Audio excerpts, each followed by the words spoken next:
Alors, bonjour à toutes et à tous. J'espère que vous allez bien. Je vous remercie d'être là. On sait qu'il y a d'autres personnes qui vont se joindre à nous. Ils ont peut-être décidé de prendre un 3e café avant de venir. Ou peut-être font-ils encore les 100 pas sur la rue, cherchant vainement la porte d'accès à cette salle. Avant de commencer les travaux en tant que tels, j'aimerais remercier les organisations qui ont financé cet événement. D'abord, il y a le secrétariat aux relations canadiennes. Le secrétariat aux relations intergouvernementales n'existe plus. Donc, c'est le secrétariat du Québec aux relations canadiennes qui est notre principal bailleur de fonds. Il y a ensuite la chaire de recherche du Canada sur la diversité juridique et les peuples autochtones de l'Université d'Ottawa, dont je suis responsable. Le département de sciences politiques de l'UQAM, aussi, et l'UQAM en général, qui nous accueille, qui nous offre gratuitement les locaux, l'espace pour travailler. Donc, il faut les remercier chaleureusement parce que, évidemment, nous contribuons les ressources intellectuelles, mais il nous faut toujours un tout petit peu de ressources matérielles, n'est-ce pas? Donc, sans plus de préambule, je vais annoncer donc la tenue de la première séance et je vais inviter la présidente de la séance, la professeure Linda Cardinal, ainsi que les 2 conférenciers, le professeur Ross Tremblay et le professeur Rocher, de prendre place à la table pour qu'on puisse commencer les travaux.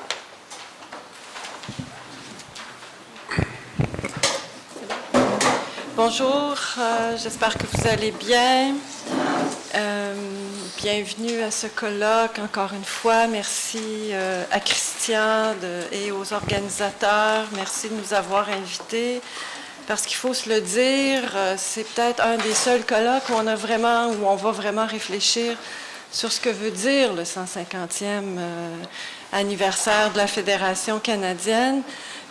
Parce que venant d'Ottawa, nous, on a beaucoup fêté et on a peu réfléchi. Alors, cette première table ronde est très prometteuse parce que, évidemment, on commence par le commencement avec les peuples des Premières Nations et une présentation de notre collègue Pierre Ross Tremblay de l'Université Laurentienne. Ça me fait un peu sourire parce que dans les notes qu'on m'a préparées pour les conférenciers, on a mis dans le nord de l'Ontario, à Sudbury, pour ceux qui sont moins bons en géographie. Pierre Ross Tremblay détient un doctorat de l'Université d'Essex en Grande-Bretagne. Il est sociologue. Ses recherches portent sur la sociologie de la mémoire et en particulier sur la production de l'amnésie culturelle et ses effets au sein de son groupe d'origine qui est le groupe des Esipit. Il est co-chercheur et responsable du groupe portant sur la tradition juridique Innu en lien avec le territoire au sein du projet de recherche international Legitimus, un droit en quête de légitimité. Pierre Ross Tremblay possède une longue expérience de travail avec les premiers peuples. Il a travaillé dans différentes ONG, autant sur le plan local, national qu'international. Il a travaillé dans le domaine du design institutionnel, la gestion des conflits et la diplomatie. Il est auteur d'un ouvrage publié, qui sera bientôt publié au London School of Advanced Studies Press, Thou Shalt Forget, Indigenous Sovereignty, Resistance and the Production of Cultural Oblivion in Canada. Alors, je laisse la parole à notre collègue Pierre Ross Tremblay. Vous avez à peu près 30 minutes pour présenter votre propos. Et le titre de la conférence de M. Tremblay est « L'épreuve de la vérité, 150 ans plus tard, les premiers peuples, le Canada et l'esprit de 1867 ». Alors, la parole est à vous. Merci beaucoup, Koué. Bonjour tout le monde. Je tiens à remercier d'abord le professeur Otis pour l'invitation. C'est un plaisir d'être là aujourd'hui. C'est rare qu'on ait ces espaces pour critiquer le régime de 1867 comme dans son ensemble. Je pense que c'est la chose qui manque le plus, surtout sur d'un point de vue, je dirais, autochtone, sur les questions ontologiques du régime lui-même. Et c'est un plaisir d'entendre Robéo Saganache, Louise Arel et Benoît Pelletier discuter de souveraineté, avoir cette convergence des points de vue qui est assez rare. C'est très agréable. Je suis là parce que, plus par un devoir de parole, j'aime pas parler de l'esprit de 1867 au déjeuner. Ça finit toujours par discuter de génocide, et puis le matin, j'essaie d'éviter. Mais je ne suis pas là pour présenter le point de vue des premiers peuples dans son ensemble, mais je peux témoigner de mon expérience, de ce que j'ai vu, de ce que j'ai vécu, de mes recherches aussi. Alors, j'ai accepté l'invitation à ce projet de critique fondamentale du régime constitutionnel de 1867, parce que c'est 150 ans de colère, je dirais, puis que la colère, c'est mauvais pour le système immunitaire, c'est mauvais pour la santé. Alors, c'est bien d'en parler un peu.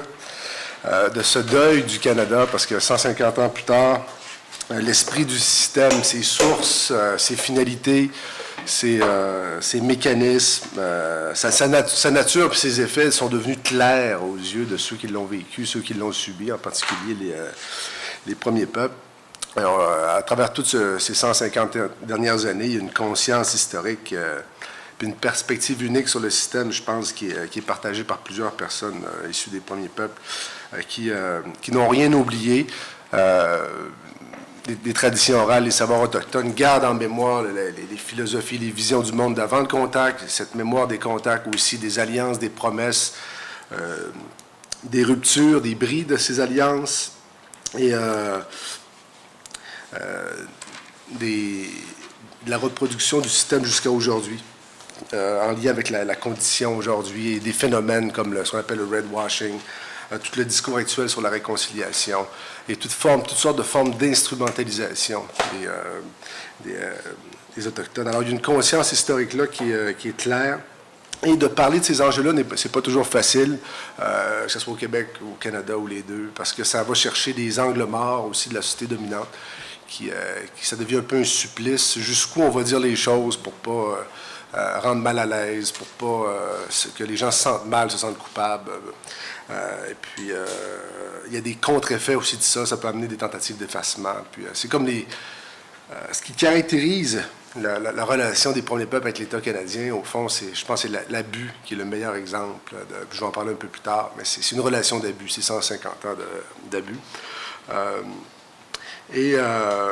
Alors, cette conscience historique-là, ces savoirs autochtones sont une bonne base, je pense, pour aussi en arriver à imaginer un autre modèle, parce qu'il y a un autre modèle avant, très ancien, très riche, et tout ça. Et puis qu'on accède à ce référentiel-là, ça libère une imagination impossible.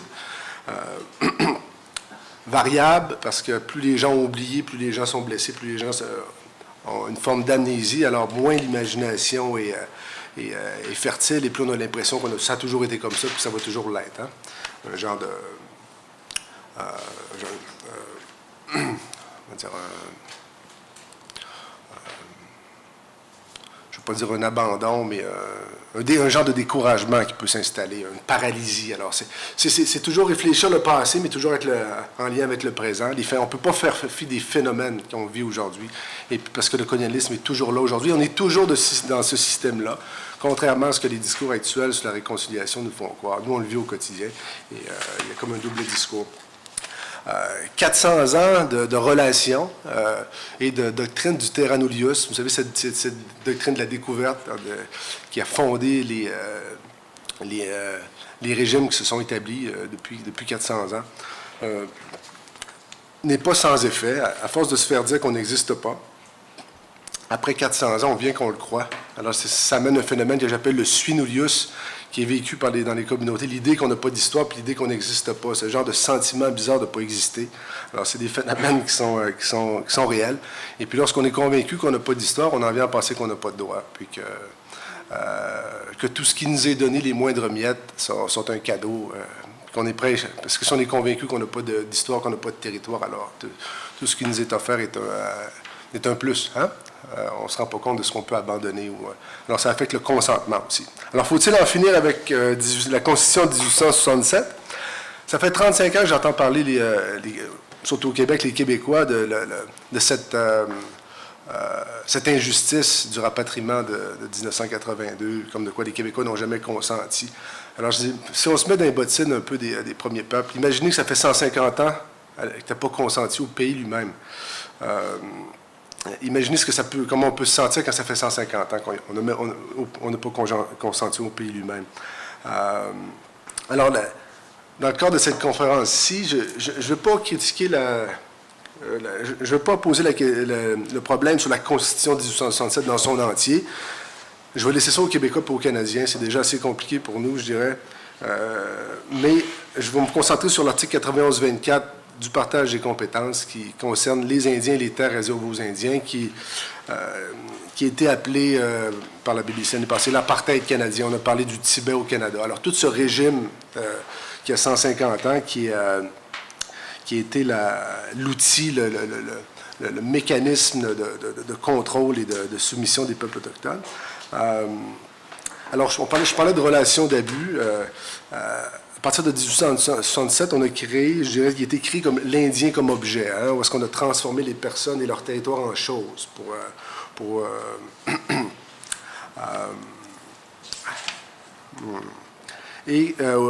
où est-ce que la couronne s'est posée comme protecteur des premiers peuples, mais était aussi l'abuseur, a abusé de ce pouvoir, a abusé de son rôle de bon père de famille. Il a très mal joué. Je dirais, à part notre élite dans les communautés ou dans les organisations politiques et de certaines personnes qui profitent du système colonial, je pense que les gens en général, c'est mon observation, c'est mon expérience, en ont fini depuis longtemps avec le régime. Les gens ont fait le deuil. Et il n'y a jamais eu de consentement, au fond. Puis c'est ce que je comprends. Encore aujourd'hui, 150 ans plus tard, on parle avec les gens, puis il n'y en a jamais eu de consentement, malgré les bonbons, malgré tous les problèmes et les misères qu'on peut avoir. Il y a ce non-consentement viscéral, je dirais, une certaine fiction canadienne, si on peut appeler. Présentement, ce que j'observe, c'est un discours de rupture où est-ce que un mouvement de fond, de profondeur, où plusieurs groupes décident de se retirer complètement et de mettre en œuvre par eux-mêmes. On a parlé d'autodétermination, de souveraineté, et c'est en lien avec les questions environnementales, ce sentiment que le système dans son entier dans lequel on vit est toxique pour les territoires et néfaste pour les humains aussi. Alors, c'est une perte de confiance dans les finalités même, pas juste du régime, mais du système aussi et un peu de la société. Ce qui peut être invisible pour la société dominante, je dirais, mais c'est des mouvements de fond que j'observe sur le terrain.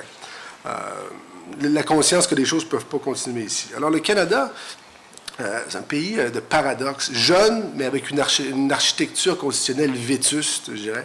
Un pays vaste et cosmopolite, avec des symboles impériaux, méprisant pour la diversité au niveau symbolique. Je ne veux pas utiliser la métaphore de l'Halloween, là. Peut-être que j'ai passé trop de temps à magasiner avec mes enfants des costumes d'Halloween.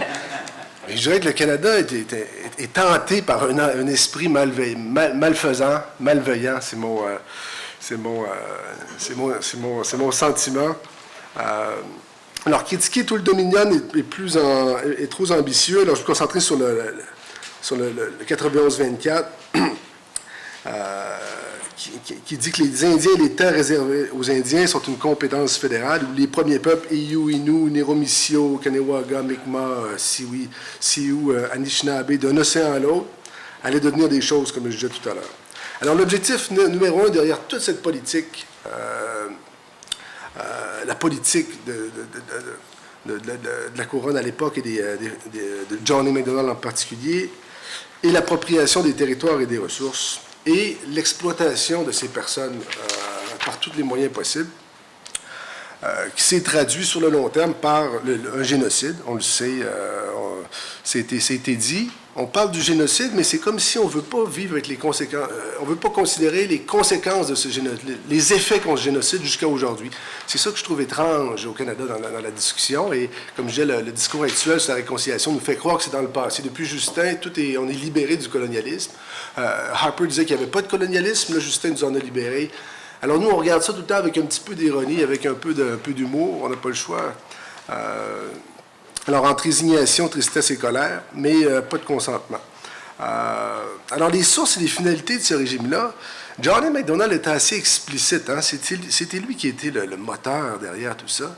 Alors, son projet était de créer une Amérique du Nord britannique sur le modèle confédéral. Hein? Il était très inspiré du sud des États-Unis, qui disait purifier, une Amérique du Nord britannique, purifier des races bâtardes. Alors, même à l'époque, Johnny MacDonald choquait par son racisme. Hein? Il était inspiré des thèses de Gobineau, avec une vision très, très, très impérialiste, très raciste à la base, avec cette croyance dans les races, la biologie des races, les races inférieures, les races supérieures, ce qui a marqué toute son œuvre. Et cet esprit qui nous hante, hein, c'est toujours là. Et c'est très profond, c'est au cœur même de la Constitution. Et Johnny était... Excusez-moi, je l'appelle Johnny. On est devenus des intimes. Était dans la continuité de la famille aussi. Hein? Sa famille de loyalistes, un grand souci de nettoyer la terre pour que les gens puissent venir s'établir. La famille puisse s'établir. Il y avait des grands intérêts financiers. C'était un homme qui avait beaucoup d'intérêts économiques. Alors lui, les terres, ça le faisait saliver. C'était très important. Et en faire une exploitation optimale. Et en lisant, c'était lui qui était ministre des Affaires indiennes le plus longtemps dans l'histoire du Canada, et quand on lit ses correspondances, ses déclarations, c'était très clair, hein, il en était explicite. C'était seulement l'intérêt des colons qui comptait pour lui. Jamais qu'on allait considérer les intérêts des Autochtones. Toutes ces décisions étaient prises pour les colons, jamais les Indiens. Alors, c'est l'architecte du régime en place, inspiré aussi des codes noirs, avec cette idée de supériorité raciale. Et où est-ce qu'on allait faciliter tranquillement la disparition de ces races dégénérescentes, comme des insectes qui ne pouvaient pas s'adapter à l'évolution, à la modernité. Alors, c'est vraiment cette idée-là qui est derrière toute l'architecture et toutes les politiques et le régime qui a suivi. Alors, la nature de ce régime-là, derrière, à cause de son esprit colonial, c'est une politique de l'oubli, d'un commandement d'oublier. Oublier tout ce qu'il y a eu avant, et maintenant vous allez entrer dans la lumière du colonialisme classique, vous allez évoluer, vous allez grandir en vous assimilant complètement à cette civilisation supérieure, la civilisation britannique. Vous allez vous désauvager. Alors c'est un genre de grand privilège qui faisait aux Autochtones de se désauvager. Et comme disait une arrière-grande-tante, ma tante Élise, elle disait, avant la réserve, on nous disait qu'on n'avait pas d'histoire. Pour moi, ça illustre un peu le fondement même de cette idée de réserve. Alors ces 150 dernières années ont été un processus d'effacement et de réécriture. Et deux grandes dynamiques importantes, une dynamique de déterritorialisation physique, où est-ce qu'on identifiait les Indiens, on leur mettait un numéro, on les amenait, on les enlevait du territoire, on les mettait dans ces réserves-là, ces espaces-là. Où est-ce qu'on allait entrer dans le deuxième processus, qui est un processus de déterritorialisation culturelle, où est-ce qu'on allait tranquillement les arracher à leur culture pour éviter toute forme de resurgence, de retour. Alors, c'était vraiment de les désauvager. Tout ça, c'est un grand nettoyage ethnique, au fond, mené par les spéculateurs fonciers, les églises, tous ceux qui avaient un intérêt. Alors, c'était ce ménage, si je peux dire, par la famine, par tous les moyens possibles.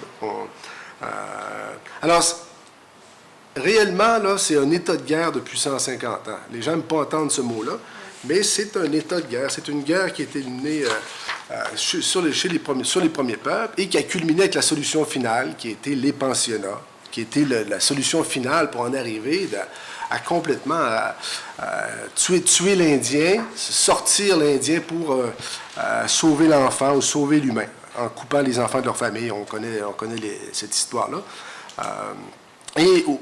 Et formater des bons Indiens. C'était l'idée de produire des bons Indiens, des Indiens qui allaient Alors, assurer qu'un maximum d'entre eux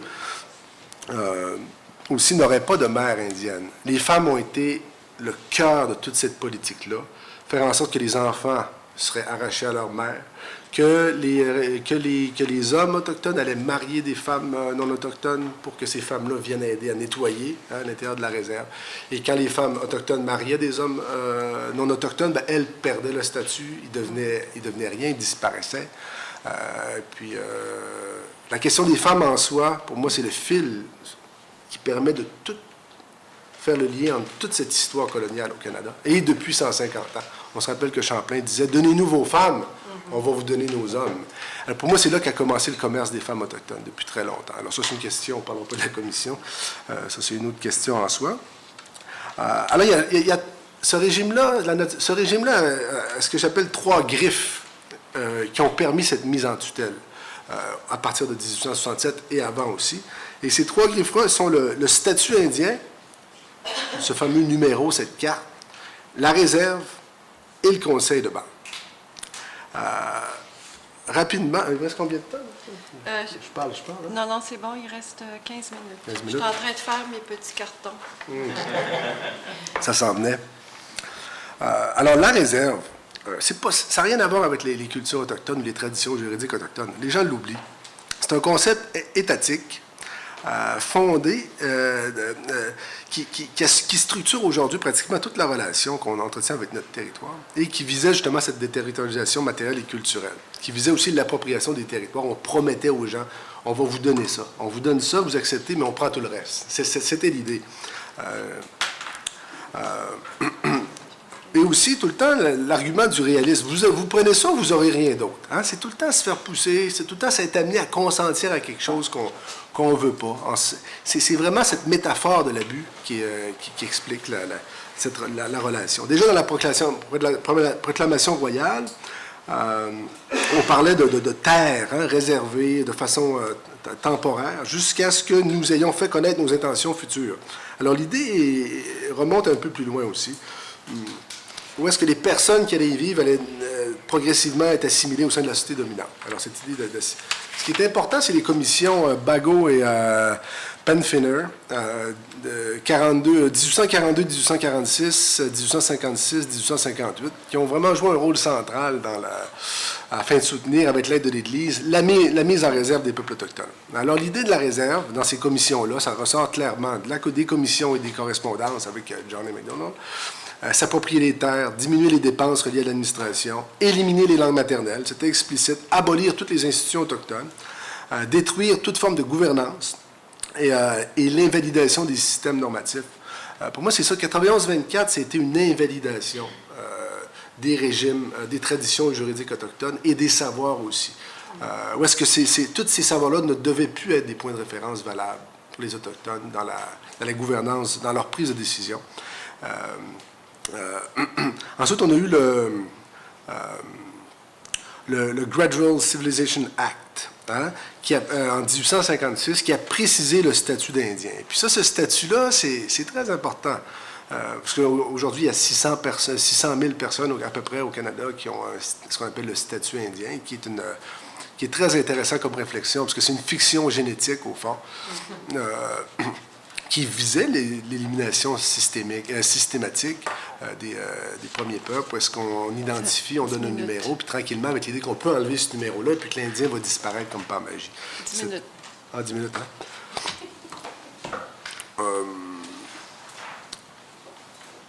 Alors, la réserve, où est-ce qu'on amenait les gens, c'était momentané. Alors, tranquillement, on allait vider cette réserve-là de tous ces Indiens et, finalement, en les civilisant.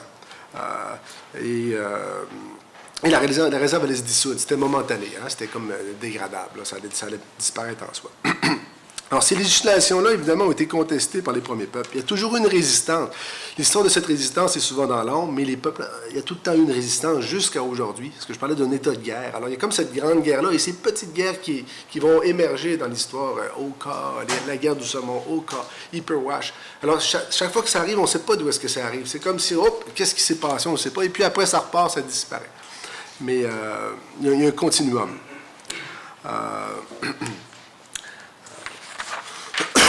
Pardon.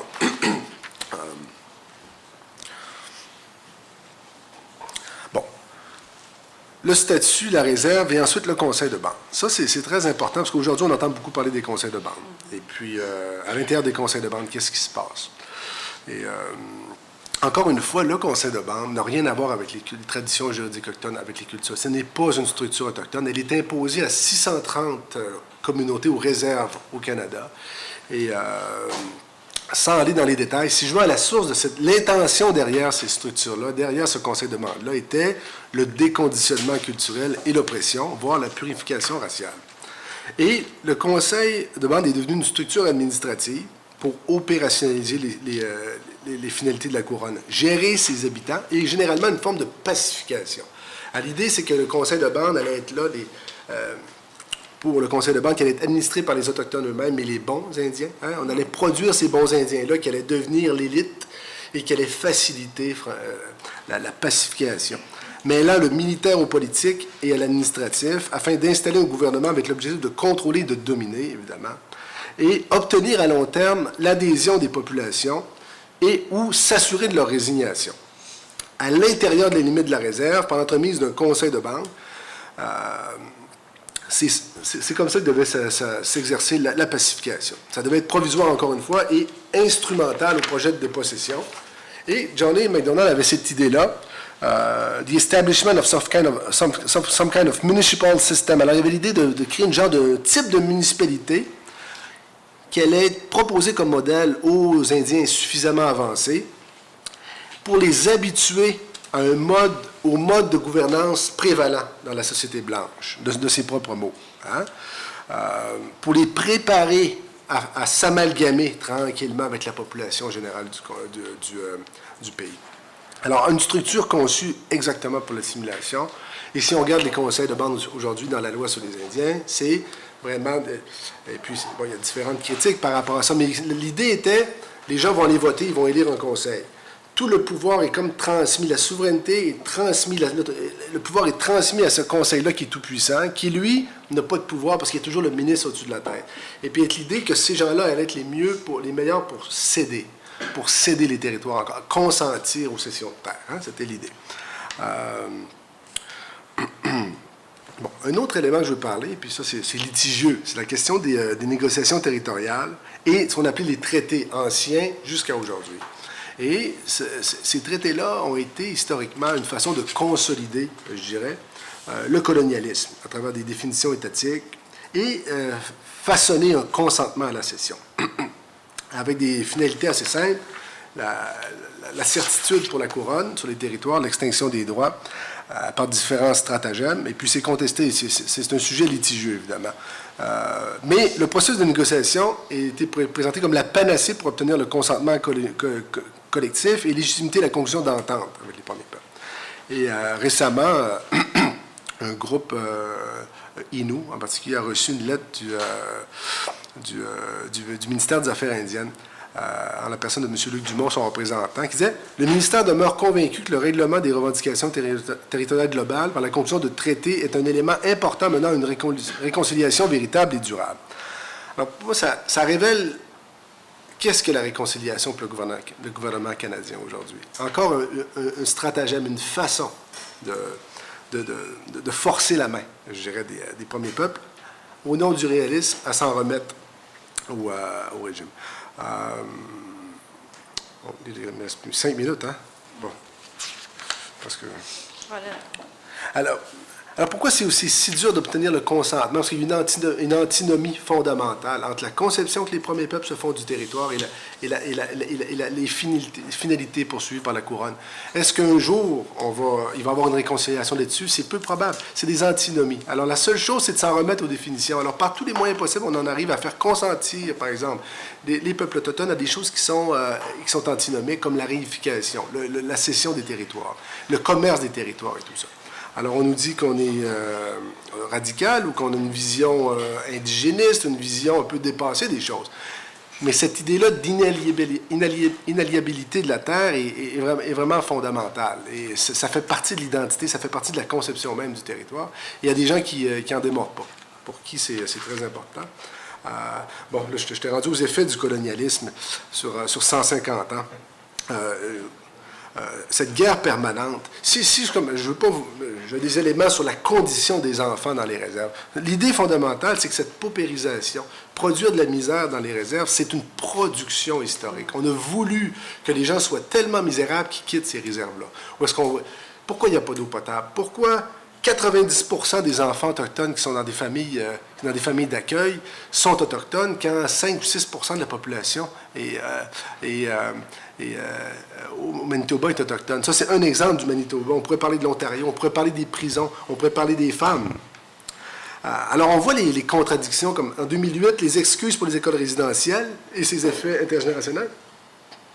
Mais encore une fois, les familles d'accueil sont remplies d'enfants autochtones et ça n'arrête pas. Alors, ce double discours constamment, où est-ce que le Canada n'est pas capable d'aller au fond du problème, parce que c'est lui qui est le problème, d'une façon, au fond. Puis là, je ne parle pas de l'eau, Ottawa-Piscate, en tout cas. C'est un sujet complexe, puis... mais au fond, c'est une production, cette misère-là, pour vider encore une fois les réserves pour que les gens parlent. Alors, on voit tous les symptômes du colonialisme. Là, je voulais parler un petit peu des alternatives. Peut-être qu'on va y revenir après? Ou... Oui, je suis en train de noter toutes les questions qu'on devrait vous poser. Ouais. C'est dur de parler de ça en quelques instants, mais bon. Alors là, c'est une litanie qui est longue et pénible. Déplacement, famine, génocide, misère, femmes disparues, enfants volés. Ça n'arrête jamais, et puis c'est ça les 150 dernières années. Avec une politique de fond d'oubli culturel et de déconnexion. Et à travers le statut d'effacement des identités, de racialisation des identités, à travers la réserve, déconnexion du territoire, avec le conseil de bande, déficit démocratique, désubjectivation. Mais au fond, c'est une usurpation de la souveraineté telle qu'on la conçoit nous-mêmes et de l'autodétermination. C'était ça l'objectif des commissions, l'objectif du système, et on est encore avec la même problématique aujourd'hui. Pour conclure rapidement, est-ce que ce régime doit changer? Encore une fois, aujourd'hui, on nous dit que c'est pas réaliste. La seule voie, c'est l'assimilation à la culture dominante, à ses dominations, la soumission et la réconciliation avec un régime qui nous étrangle. C'est ça, la réconciliation. J'entendais Roméo qui dit « J'aime pas le mot réconciliation ». C'est comme si tu vis avec un abuseur, puis il faut que tu ailles donner un bisou au mononcle. Mais c'est vraiment ce type de relation, c'est absurde, c'est insupportable, mais c'est ça qu'on vit. Alors, pour moi, il ne peut pas y avoir de réconciliation au Canada sans vérité. Et cette vérité-là, naturellement, va mener à une révolution du régime qui nous est destiné. Et je ne parle pas du Canada dans son ensemble, c'est un projet trop ambitieux. Et au fond de nos cultures, de nos visions du monde, il y a une liberté, un amour de la liberté indomptable. Hein? Puis c'est encore là, encore aujourd'hui. Des fois, c'est caché, mais cette idée qu'on n'est pas contrôlable, puis on ne se soumettra pas à aucun régime. Alors, les premiers peuples n'ont pas fondé le Canada. On dit qu'on n'a pas été fondé, puis je ne pense pas qu'ils vont le refonder non plus. Peut-être qu'on va fonder quelque chose de nouveau. Je ne sais pas. Notre deuxième conférencier est mon cher collègue François Rocher de l'École d'études politiques de l'Université d'Ottawa. François Rocher, évidemment, n'a pas besoin de présentation. Il fait une conférence par semaine ces temps-ci. On l'entend dans les médias, tout le monde le connaît. Mais je voudrais rappeler que François Rocher est un grand spécialiste au Canada, au Québec et au plan international de tous les enjeux liés à la diversité pluriethnique, plurinationale, la citoyenneté, la politique constitutionnelle, le fédéralisme canadien et le nationalisme québécois. Il a énormément publié sur ces questions, plus d'une centaine d'articles scientifiques. Il a aussi co-dirigé plusieurs ouvrages, notamment le Nouvel ordre constitutionnel canadien, du rapatriement de 1982 à nos jours en 2013 avec Benoît Pelletier. Il a aussi co-dirigé l'ouvrage « La dynamique confiance-méfiance dans les démocraties multinationales » en 2014.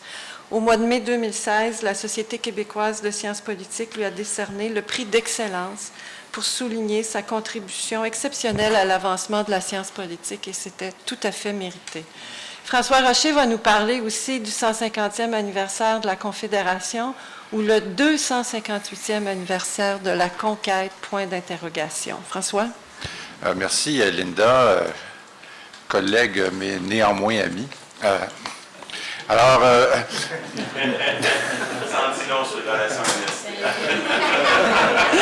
T'as biaisé, mon...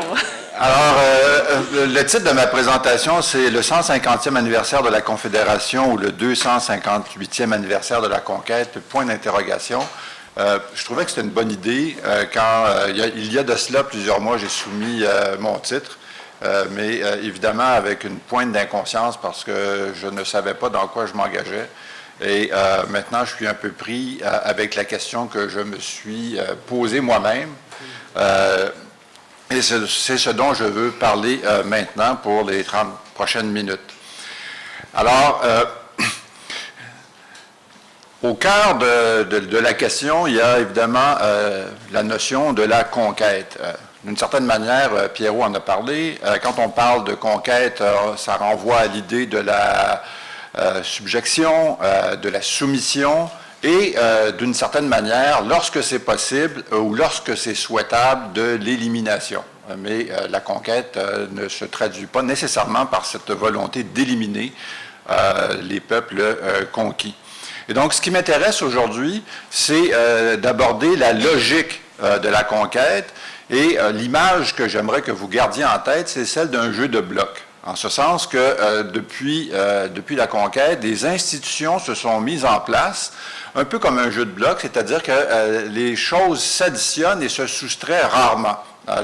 On modifie parfois la configuration du bloc antérieur, mais on ne le retire pas. Et donc, les choses s'additionnent, et les choses s'additionnent depuis la conquête. De telle sorte que 1867 ne représente qu'un moment dans la continuité, finalement, de l'édification du Canada comme unité politique, qui est finalement une forme d'aboutissement, comme unité politique fédérale. Mais plusieurs éléments qui caractérisent le régime politique canadien reposent pourtant sur des choix antérieurs, des blocs qui sont toujours là et qui sont toujours là aujourd'hui. Et donc, c'est la logique de la conquête qui m'intéresse. Et donc, ce que je veux insister ici, c'est sur la dynamique de l'imposition d'un ordre politique de subjugation, si on veut, marqué aussi par une volonté de résistance de la part des gens qui ont subi la conquête.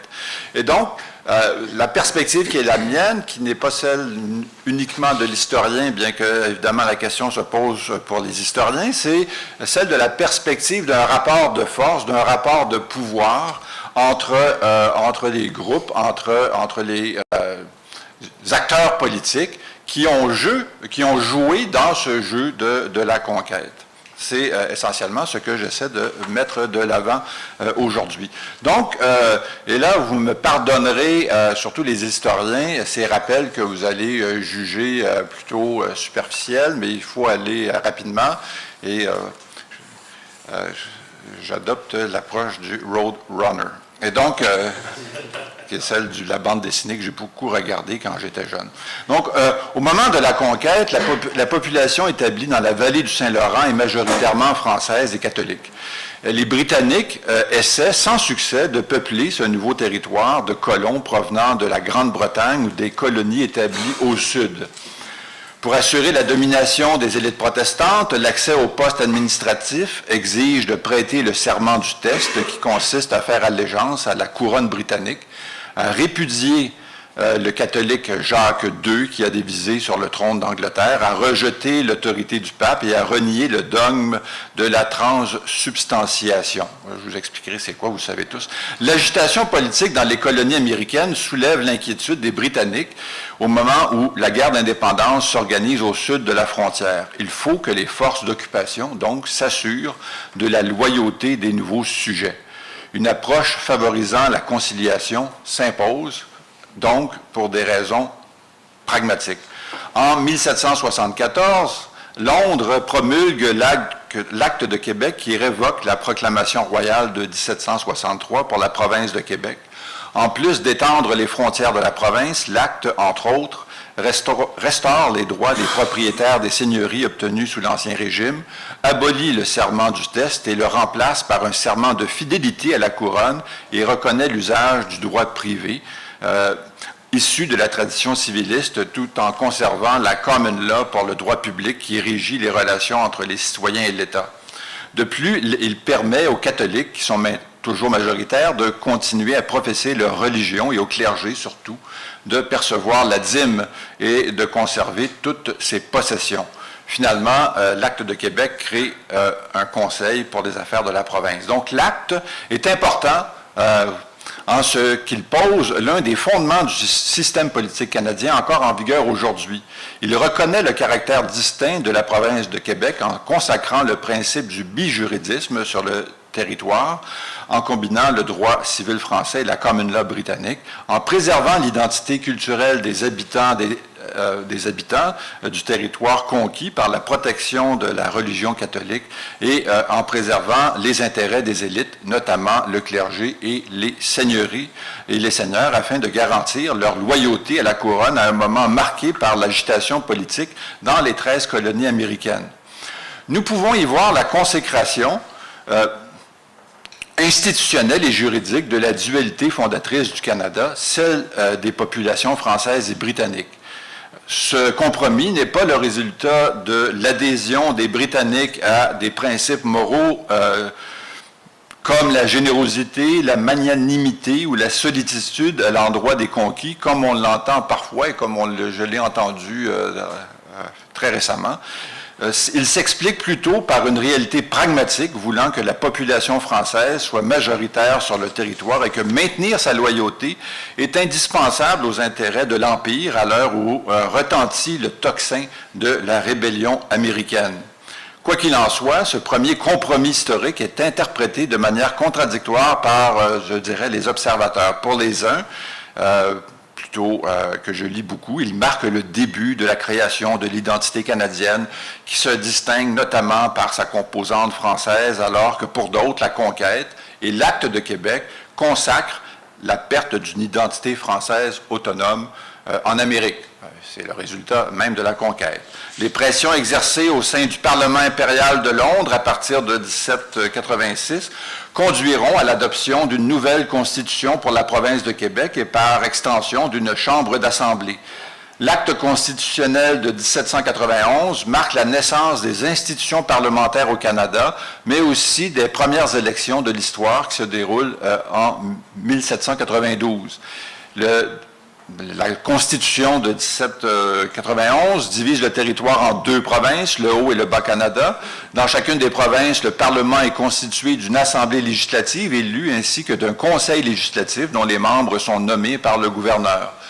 L'influence de l'Assemblée législative, son esprit d'indépendance et de liberté doit être contrebalancé par celle du conseil législatif. L'Assemblée élue avait en effet le pouvoir législatif, mais c'est Londres et l'aristocratie coloniale qui contrôlaient le pouvoir exécutif, soit le gouvernement. Au Bas-Canada, la situation est source de tensions supplémentaires dans la mesure où l'Assemblée compte une majorité francophone, alors que le Conseil, dont les membres sont nommés par le représentant du roi, est constitué d'une majorité d'anglophones. Le conflit prend des allures de lutte entre les Canadiens et les Britanniques, les premiers dominant l'Assemblée législative, les seconds le Conseil législatif et le Conseil exécutif. De nombreuses tensions politiques alimentent une profonde insatisfaction à l'endroit du régime instauré en 1791 et conduisent aux insurrections de 1837-1838 qui éclatent dans les deux Canadas. Au Bas-Canada, le mécontentement est plus étendu. Il s'agit aussi d'une lutte nationale qui s'oppose au colonialisme et est fortement inspirée du modèle républicain américain. Les insurrections conduisent néanmoins à un changement institutionnel important, un autre bloc qui s'ajoute. Les autorités coloniales mettent sur pied une commission dirigée par John George Lambton, comte de Lord Durham, qui recommande d'unir les colonies. Cette proposition repose sur les constatations suivantes. La première est que l'absence d'un gouvernement responsable nourrit une lutte incessante entre un exécutif nommé et une assemblée élue. La seconde reflète la volonté de résoudre le problème de la coexistence des deux nationalités en guerre perpétuelle en prônant l'assimilation progressive, douce, des Canadiens français à l'Empire, porteurs de progrès et de civilisation, afin de les tirer de leur infériorité. On est dans l'esprit du temps, Pierrot. À cet égard, Lord Durham écrit dans son rapport, et là je vais le citer dans le texte parce que c'est un passage qu'on ne lit pas souvent et qui est différent de celui du peuple sans histoire et sans culture. Et Lord Durham écrit ce qui suit. Les malheureuses dissensions nationales qui sont la cause de malheurs très étendus s'aggraveraient au moment présent s'il survenait un changement qui donnerait à la majorité plus de pouvoir qu'elle n'en a possédé jusqu'à aujourd'hui. Le plan par lequel on se proposerait d'assurer la tranquillité du gouvernement du Bas-Canada doit renfermer les moyens de terminer à l'Assemblée l'agitation des querelles nationales en établissant pour toujours le caractère national de la province. Ah, on veut établir le caractère national de la province. De quoi parle-t-on? Je n'entretiens aucun doute sur le caractère national qui doit être donné au Bas-Canada. Ça doit être celui de l'Empire britannique, celui de la majorité de la population de l'Amérique britannique, celui de la race supérieure qui doit, à une époque prochaine, dominer surtout le continent de l'Amérique du Nord, sans opérer le changement ni trop vite, ni trop rudement, après tout, c'est la commune là, pour ne pas froisser les esprits et ne pas sacrifier le bien-être de la génération actuelle. La fin première et ferme du gouvernement britannique doit à l'avenir consister à établir dans la province une population de loi et de langue anglaise et de n'en confier le gouvernement qu'à une assemblée décidément anglaise. Ça, c'était l'intention de Lord Durham. L'acte d'union de 1840 abolit finalement les institutions du Haut et du Bas-Canada pour les remplacer par un seul gouvernement. Les Canadiens français s'y opposent évidemment en grand nombre. Certains historiens y voient une tentative de minorisation et de subordination de l'ancien Bas-Canada aux intérêts de l'Empire britannique en Amérique du Nord.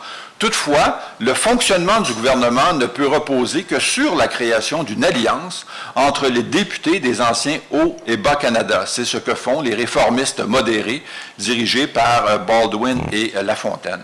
En pratique, le Canada uni opère de manière duale.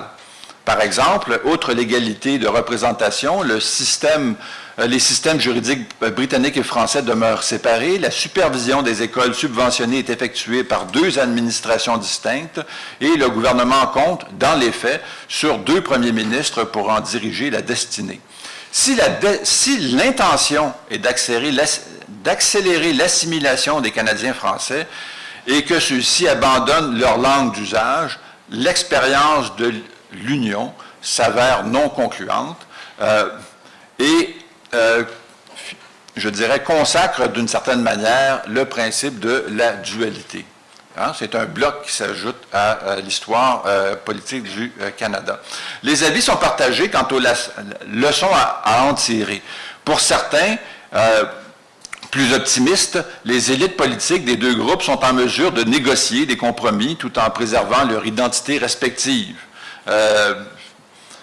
Les stigmates de la conquête se sont effacés au profit du triomphe de la liberté. Je l'ai lu, je le cite.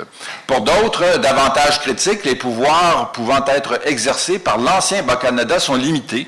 L'accès aux postes gouvernementaux est restreint et la reconnaissance de l'identité nationale du Canada français n'est accordée que du bout des lèvres. De plus, la population de l'ancien Bas-Canada demeure, au départ, sous-représentée au sein de ce nouveau Parlement, alors qu'elle doit démesurément contribuer au remboursement de la dette contractée par le Haut-Canada. En somme, en plus d'institutionnaliser la subordination du Canada français, l'Union a surtout profité aux intérêts des élites économiques et politiques associées au pouvoir britannique. Toutefois, un ensemble de facteurs rendent la poursuite de l'expérience unioniste problématique.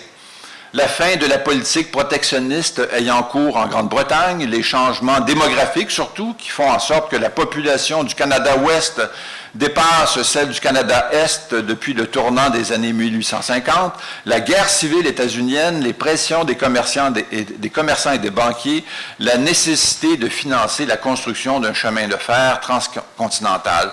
Ces pressions amènent la classe politique à envisager une nouvelle formule constitutionnelle et de fait, de nouvelles institutions parlementaires. Donc, l'idée d'adopter un régime politique de type fédéral, que l'on qualifiait souvent de confédéral, commence à être plus largement débattue au tournant des années 1860. Et là, on arrive à ce qu'on est censé célébrer cette année. La nouveauté du projet est l'adoption d'un régime politique fédéral qui implique la division des pouvoirs entre deux ordres de gouvernement. Toutefois, celui-ci reprend, et je veux le dire et le souligner et le surligner en jaune, le régime politique reprend des éléments institutionnels établis antérieurement. Maintien du lien colonial. Régime parlementaire britannique, maintenant articulé autour du principe de la responsabilité ministérielle, je dirais, obtenue en 1848. Bicaméralisme, bijuridisme, statut spécial de la langue anglaise au Québec et de la langue française dans les travaux et les documents parlementaires du Parlement central, et pouvoir exécutif toujours exercé en dernière instance par le gouverneur général au Parlement fédéral et les lieutenants-gouverneurs dans les législatures provinciales.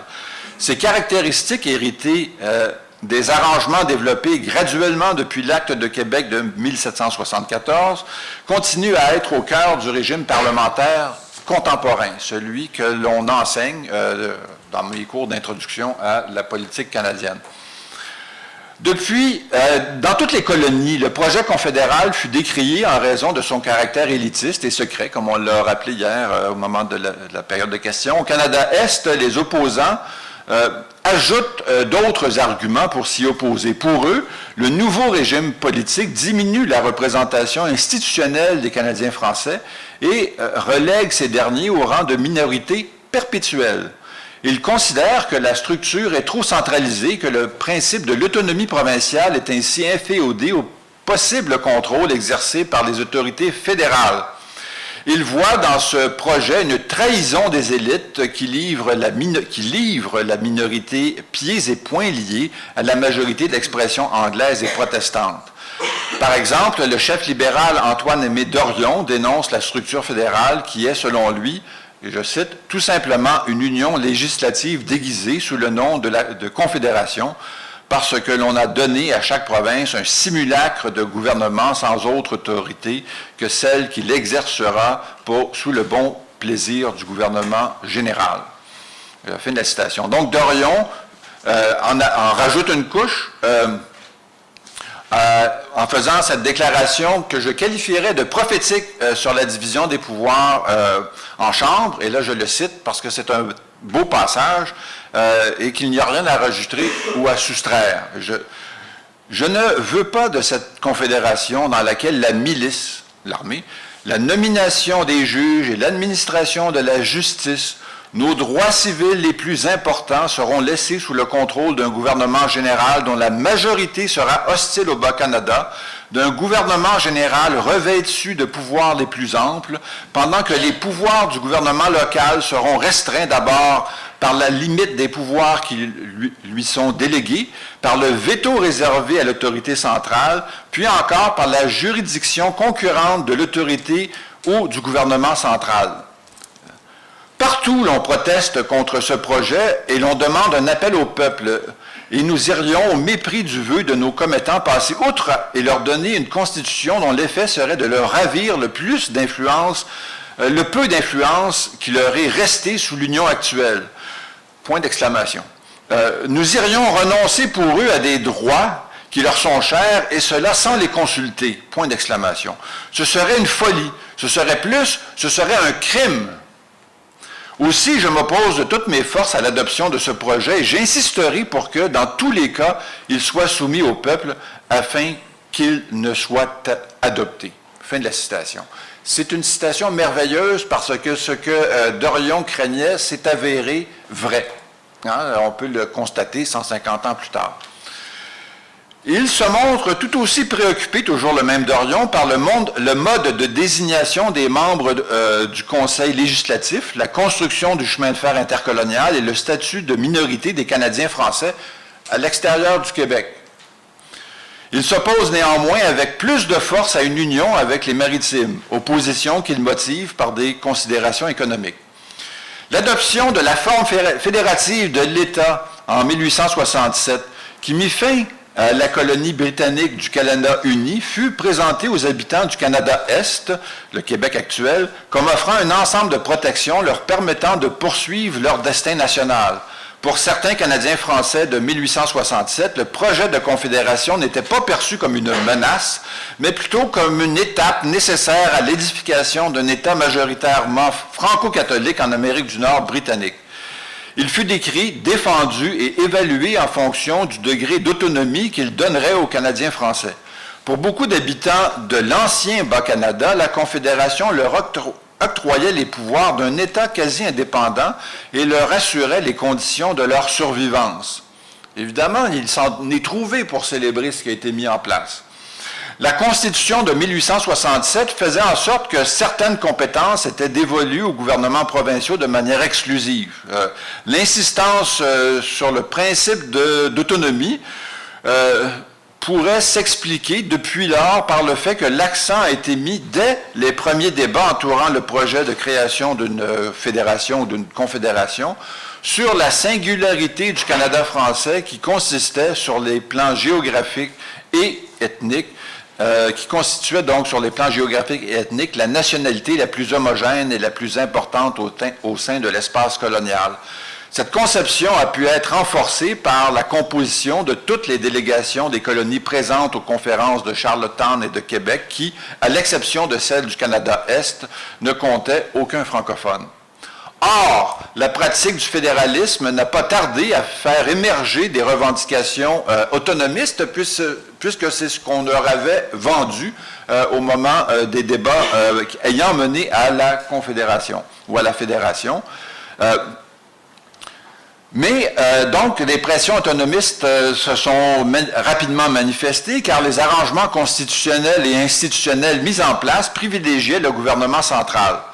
La subordination des provinces se confirme d'une certaine façon par les pouvoirs, de manière très claire, par les pouvoirs du gouvernement fédéral à cette époque-là de désavouer les lois provinciales, ce dont il ne se priva pas, et par le fait qu'il est en mesure de nommer les lieutenants-gouverneurs et les juges des cours fédérales, par sa capacité d'intervenir au nom du principe de la paix, de l'ordre et du bon gouvernement, ainsi que par son pouvoir résiduel lui permettant d'exercer tout pouvoir non expressément confié aux législatures provinciales.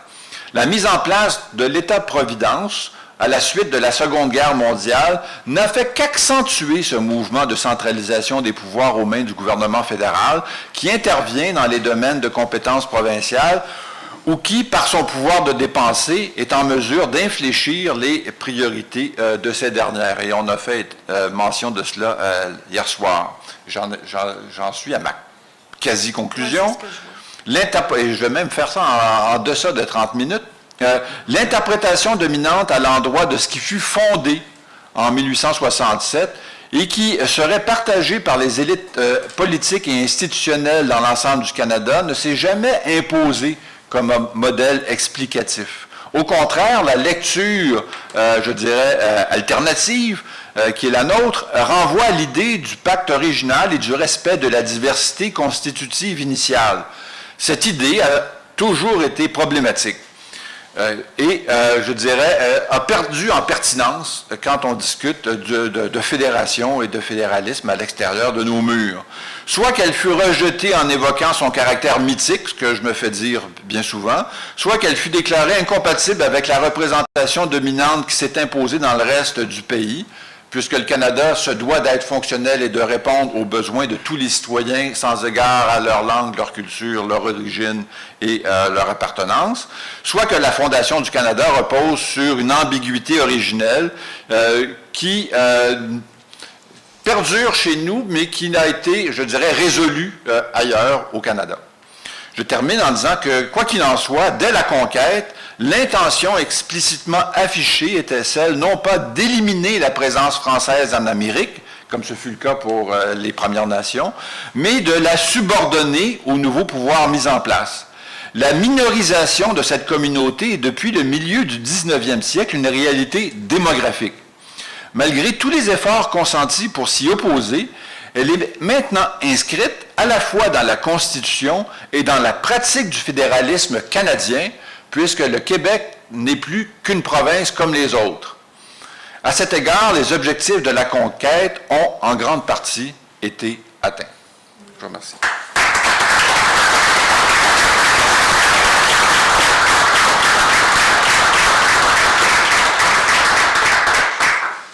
Merci beaucoup, François. Merci aux deux conférenciers de nous avoir livré deux prestations vraiment très pertinentes qui peuvent être ramenées à l'idée de l'esprit de 1867. Nous avons du temps pour des questions et un peu pour lancer le débat. Moi, j'aimerais peut-être qu'on commence à mettre en dialogue déjà les communications parce que depuis hier, on parle 5 minutes des Autochtones, 5 minutes du Québec, 5 minutes. Chacun parle de son territoire, de son enjeu, mais il y a quand même des thèmes communs aux deux communications. Et c'est vraiment l'idée du consentement, entre autres. De part et d'autre, on nous dit que le Canada est un pays ambigu, qu'on est devant un pays paradoxal. On se pose la question de quel acte de fondation, en fait, à quel acte de fondation est-ce qu'on a vraiment affaire. Et évidemment, on sent qu'il y a une relation hiérarchique entre les différentes composantes de cette fédération qui devrait être multinationale. Et de toute évidence, cette relation hiérarchique devrait aussi nous interpeller parce que d'un côté, on a ce qui se passe sur le plan institutionnel et entre les Canadiens français, les Britanniques, et on a aussi ce qui se passe sur le plan institutionnel, un autre type de plan institutionnel avec les premiers peuples. Et comment est-ce qu'on peut se donner une approche, une perspective analytique qui permettrait de mieux faire ressortir la relation hiérarchique entre tous ces gens? Je pense que là, on a des communications qui nous permettent, en tout cas, de poser des jalons pour développer ce type d'approche. Je vous dis ça pour lancer un peu la discussion. Je vous invite à venir au micro. Et on a un bon 15-20 minutes pour discuter des deux communications. J'ai une question à adresser au conférencier qui a parlé des Premières Nations. Moi, ce qui me frappe, c'est depuis au moins une bonne génération dans le système scolaire, au Québec et probablement dans le reste du Canada, il y a une grande sympathie pour les peuples amérindiens. Même dans l'histoire qu'on enseigne au primaire, au secondaire, même il y a des gens qui commencent à trouver que on en parle beaucoup, puis c'est disproportionné. Et moi, ce qui me frappe, c'est l'espèce d'écart entre l'espèce de sympathie profonde qu'il y a dans les manuels scolaires pour les populations amérindiennes, puis l'incapacité ou le manque de volonté du gouvernement fédéral puis des gouvernements provinciaux pour changer la réalité effective des peuples amérindiens. Puis je pense qu'il y a un problème dans la façon dont on enseigne les rapports entre les Blancs et les Amérindiens dans les manuels scolaires. C'est beaucoup une approche qui est fondée sur une histoire sociale, sur la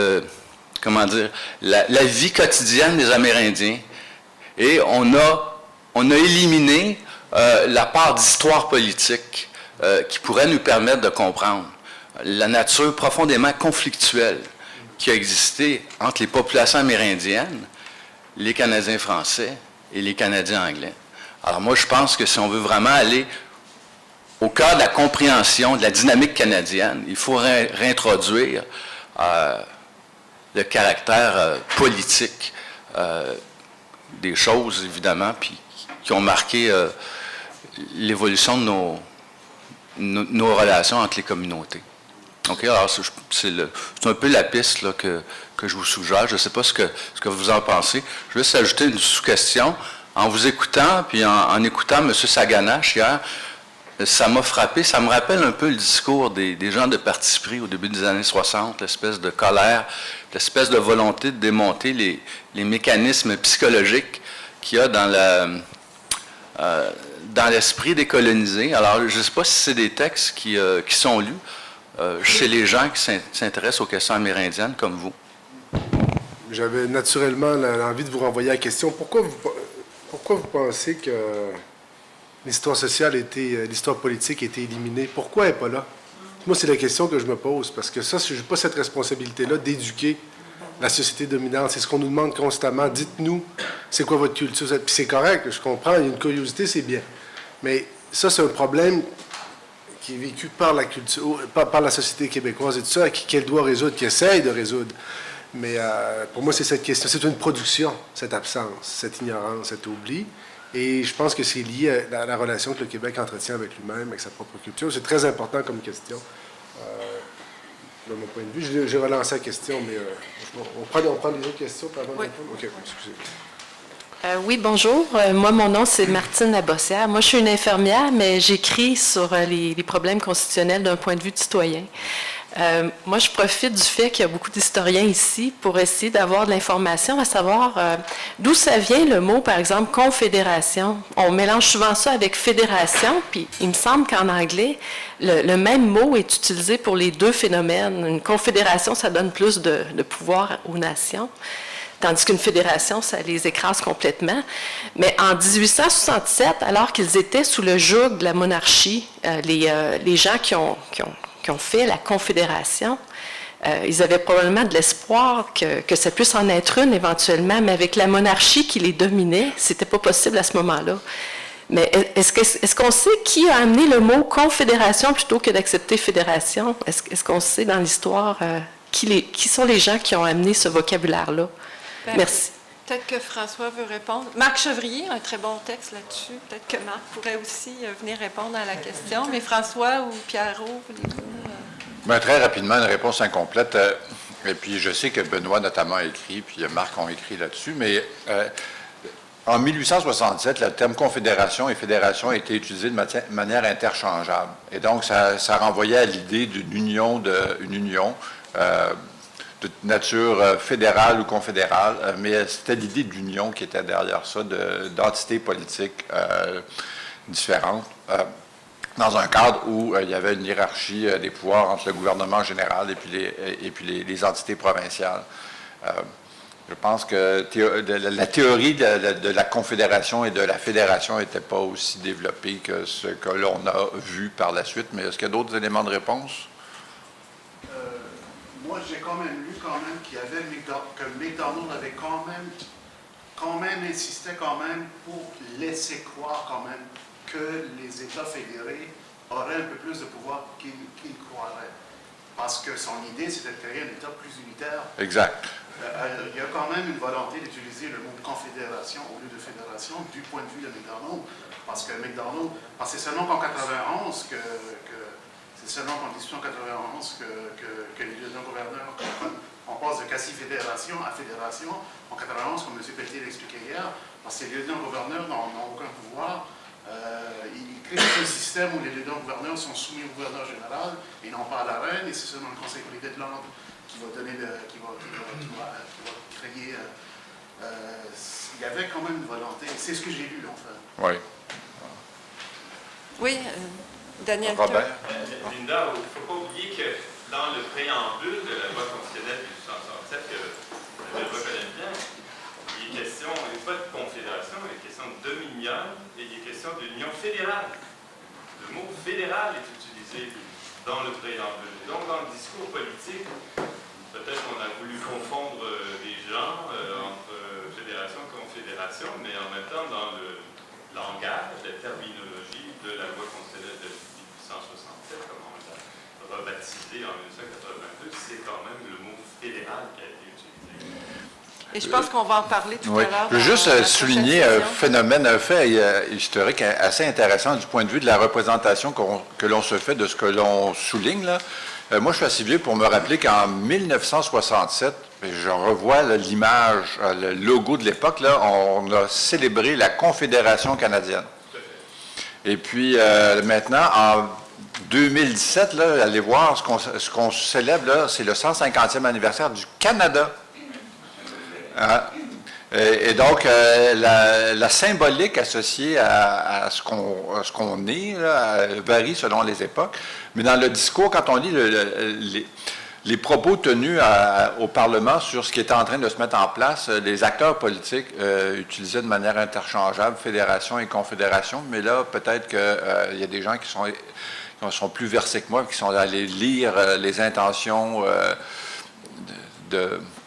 de McDonald et l'usage lexicographique et du contexte, là, mais...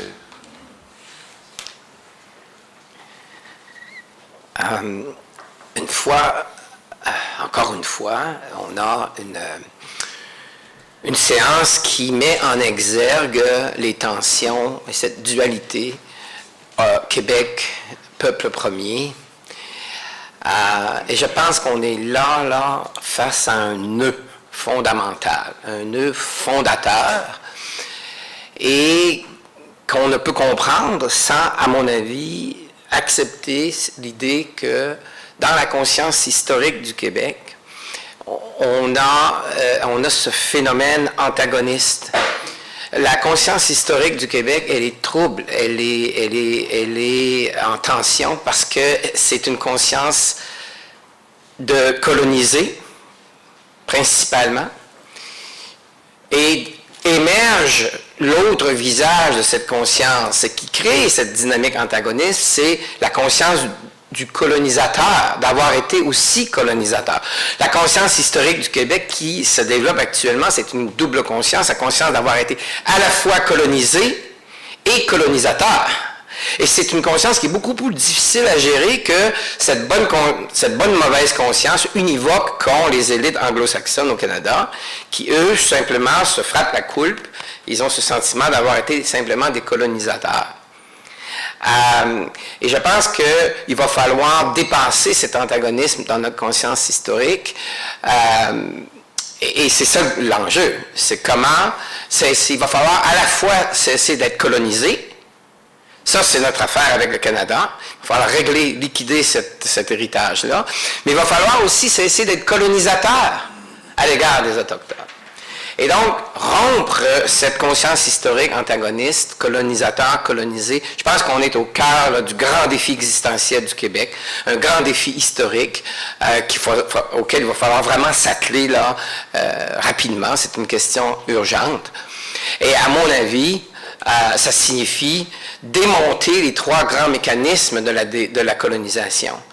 À la fois dans nos rapports à l'égard du Canada et à la fois dans nos rapports avec les peuples autochtones. C'est quoi les trois grands mécanismes de la colonisation, les trois grands moments de la colonisation?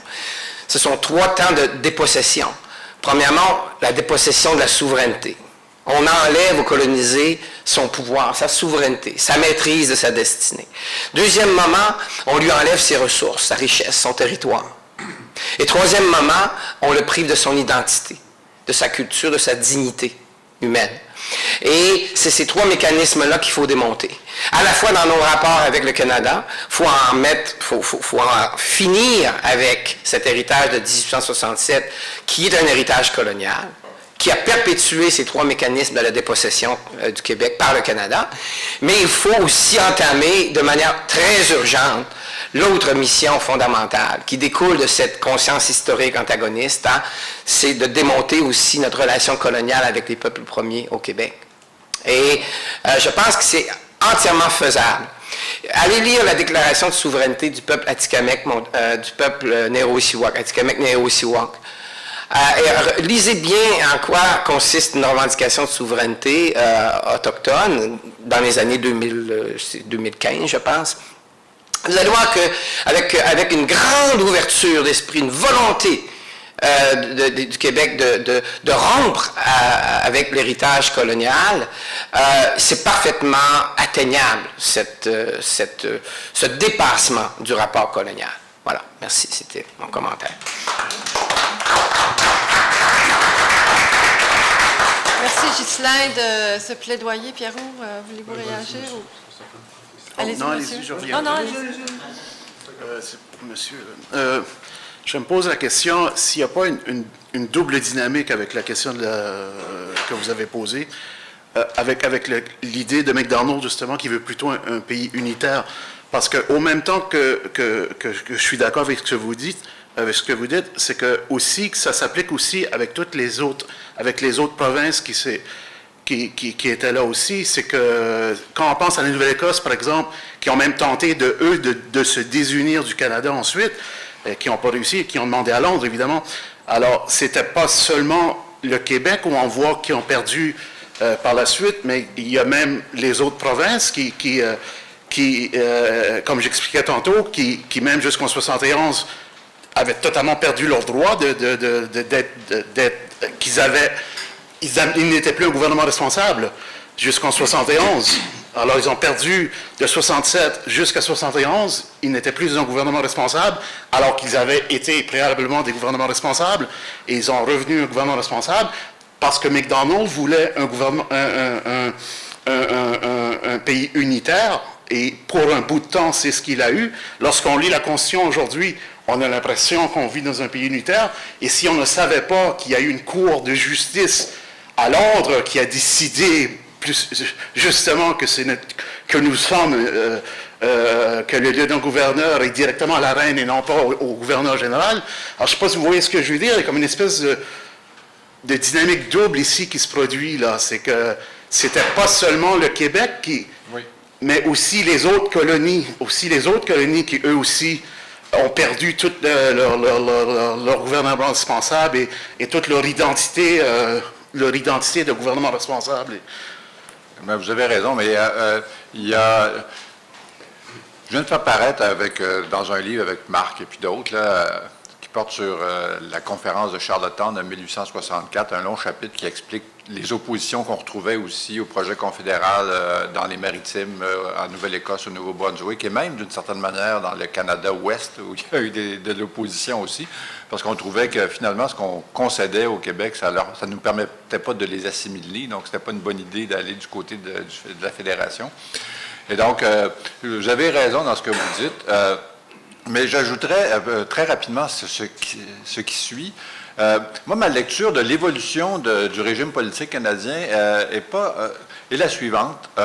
On est passé d'un État quasi fédéral, comme le disait Benoît Pelletier hier soir, à quelque chose qui ressemble plus à une fédération grâce en partie aux initiatives prises par le Conseil privé de Londres.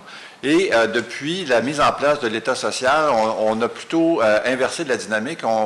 Je pense qu'on fait face à un État unitaire qui est plutôt déconcentré, c'est-à-dire où les pouvoirs des provinces sont toujours là, mais sont d'une certaine manière davantage harnachés, soumis, encadrés par le gouvernement fédéral. Et donc, le moment fédéral au Canada a été assez court.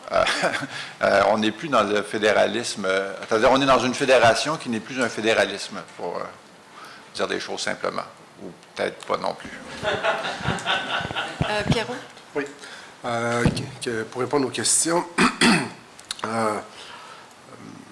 cette sympathie déproportionnée, on en parle beaucoup, oui, on en parle beaucoup, mais j'ai l'impression qu'on n'écoute pas. C'est mon sentiment. Je dis souvent, on va être en superficie, on ne va pas vraiment au fond des choses toujours comme société, puis les médias jouent ce rôle-là. Il y a des bonnes choses, mais je pense que cette écoute profonde-là, il y a un blocage à quelque part dans l'écoute de ce que les premiers peuples ont à dire. Pourquoi? Bien, pour plein de raisons.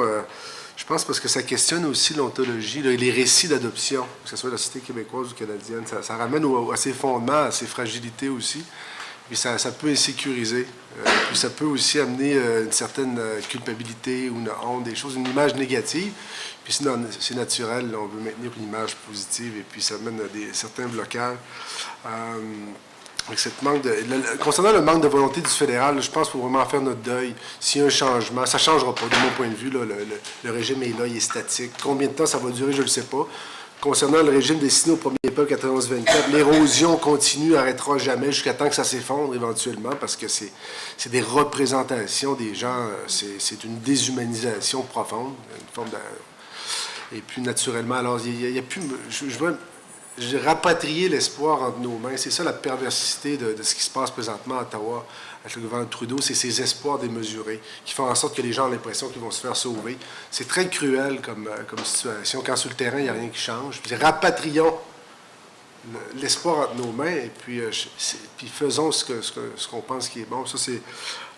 concernant le Parti pris, c'est drôle parce que j'ai eu des longues conversations avec Malcolm Reid qui était dans le Parti pris à l'époque et puis un grand sympathisant des enjeux autochtones. Et puis c'est vrai que l'esprit Et là où est-ce qu'on critique, on remet en question les fondements des choses. Et puis,